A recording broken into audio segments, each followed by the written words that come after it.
My name is Chris Starling, and I am the Vice President and Chief Development Officer for the Marines Memorial Association, and I would like to welcome you here today. You are in the Living Memorial, as we call it, and our mission here is to honor the legacy of military service, and we do that with a living memorial and through programs that commemorate and educate and serve veterans of all eras.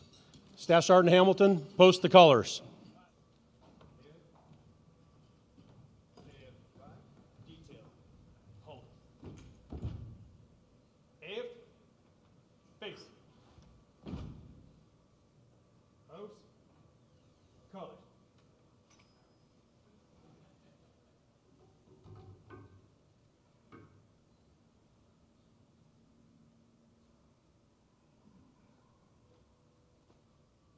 Each in your own persuasion.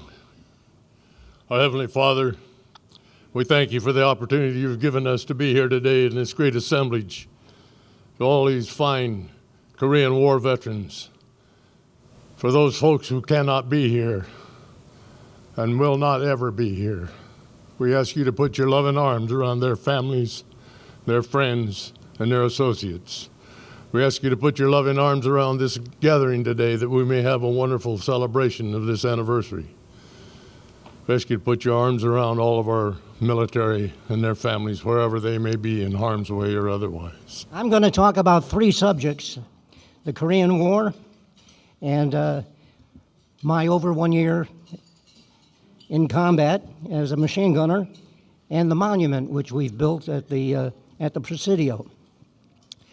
On October 8, 1945, the cruiser number 38 with the name USS San Francisco put into Incheon Harbor in Korea, and soon it played a part in making the agreement which eventually led to the 38th parallel. The partition of Korea at the 38th parallel gave to the Soviet Union and North Korea a communist government, while the United States provided leadership in forming a democratic government in South Korea. Years passed.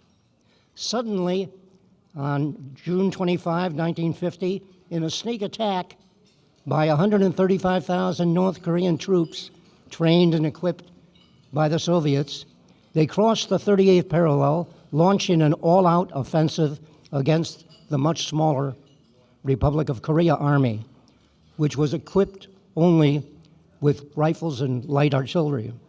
The South Korean Army was unable to halt the heavily armored Soviet-built T-34 tanks.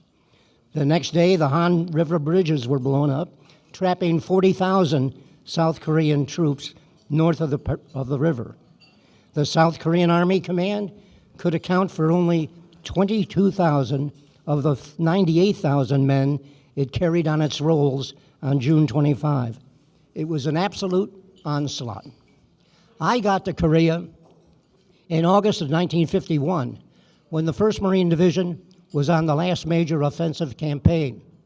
We were involved in taking the Punch Bowl and surrounding hills in the eastern area, north of the 38th parallel.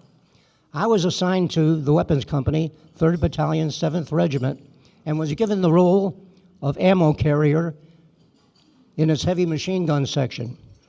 I arrived to my assigned unit at sunset and was given the watch of 4 to 8. And we were told we were jumping off at 0500. The outfit was very seasoned in combat time, and as a result, I moved up quickly in our section. For the next 3 weeks, we were on the move, and we took several hills. My main assignment was to take out wounded Marines to the evacuating helicopters, which were coming in to remove them to the rear and to bring back more ammunition. This I did over those next 3 weeks, where we were steadily involved in moving forward and taking those hills. It was intense. One of the platoon leaders in our company was awarded the Medal of Honor for his bravery. I took out dozens of wounded Marines and brought up a lot of ammunition. There was no doubt at all we were winning. I knew we were very successful and later learned that this campaign resulted in an estimated casualties of over 100,000 in the whole operation. The communist forces were not liquidated, but they were very badly crippled. This was all occurring at the same time as Bloody Nose Ridge and Heartbreak Ridge, which were taking place on our left. In 1951, the Korean War was unpopular among Americans, and I can assure you that the esprit de corps of the Marines was very high. Jim Michener, the noted author, after spending a couple of days among frontline Marines during January of 1952, told a group of officers at Division CP that he was really impressed with the morale of the Marines on the MLR. Let me now talk about the monument which we've built to commemorate the Korean War. And since the beginning, the Korean War Memorial Foundation's mission has been twofold. Not only to build the war memorial, but to tell the world, and especially the youth, about its importance. This is an extraordinary occasion every year.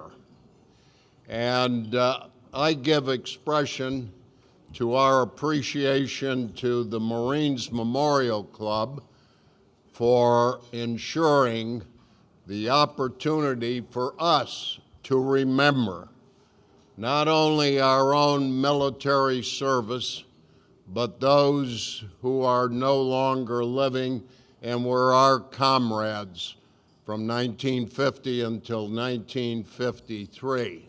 I am truly honored to be here in front of all of you.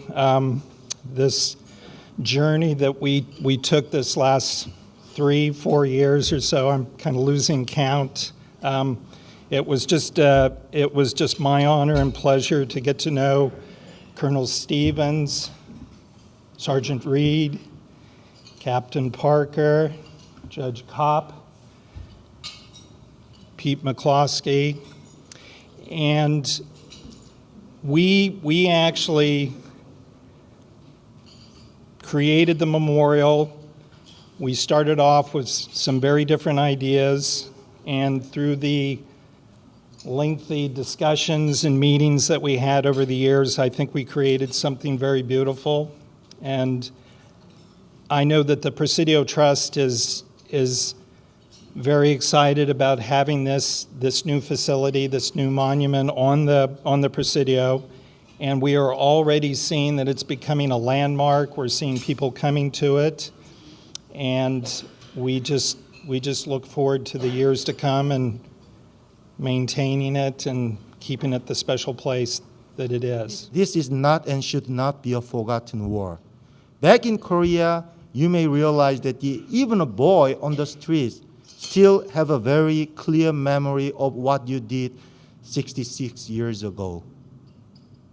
As a result, we have today's Korea, one of the most precious ally of the United States of America. So for the last 60 years, yes, as Judge Kopp clearly mentioned, Korea has come a long way. Korea has developed a lot. It is now one of the most vibrant democracies in the world, and it is one of the 10th, 11th largest economies in the world. What other examples do we need to prove that what you did 66 years ago?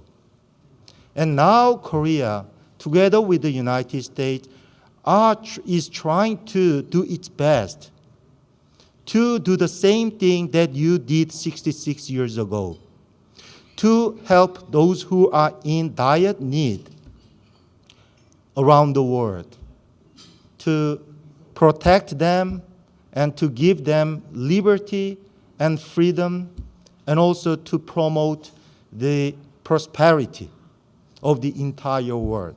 I proudly accept this award for all of you who deserve it far more than me, and I especially salute those of you that had to face the enemy eyeball to eyeball. You are the true heroes, and that's my opinion, and thank you very much to the Korean Council.